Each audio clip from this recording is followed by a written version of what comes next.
Γεια σας παιδιά.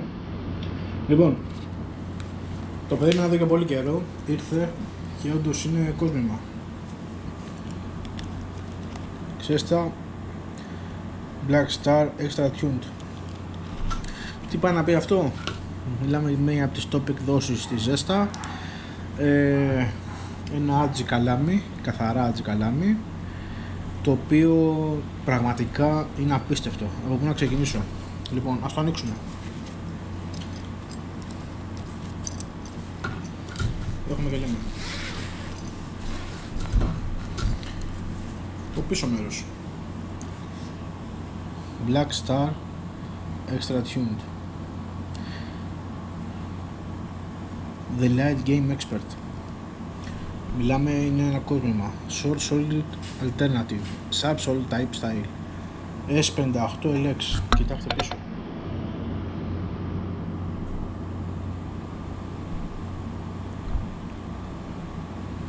Τι να λέμε τώρα παιδιά?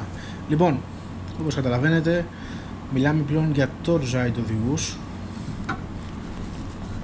έτσι, οι οποίοι πραγματικά πεθαίνεις εσύ και το καλάμι ζει ακόμα.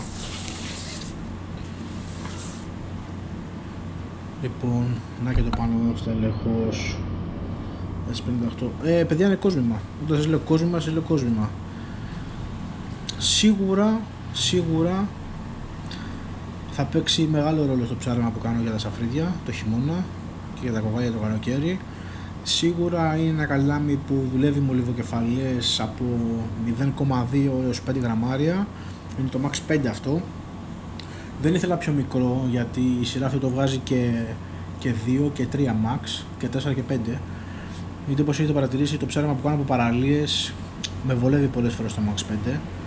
Τώρα δεν ξέρω αυτό να το χρησιμοποιήσω έτσι, αλλά νομίζω ότι δεν υπάρχει. Το Solid που έχει είναι τα δύο πρώτα κομματάκια μόνο, όπως βλέπετε αλλάζει το χρώμα του, έτσι. Μιλάμε για hard solid, μιλάμε για το καλάμι λυγίζει, εντάξει, απίστευτα.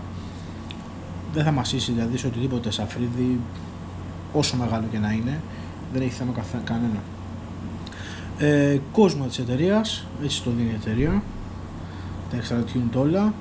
Θεωρώ ότι θα περάσουμε πολύ ωραία και θα τραβήξουμε πάρα πολύ ωραία βιντεάκια. Λοιπόν, σύντομα και στη μάχη. Γεια σας.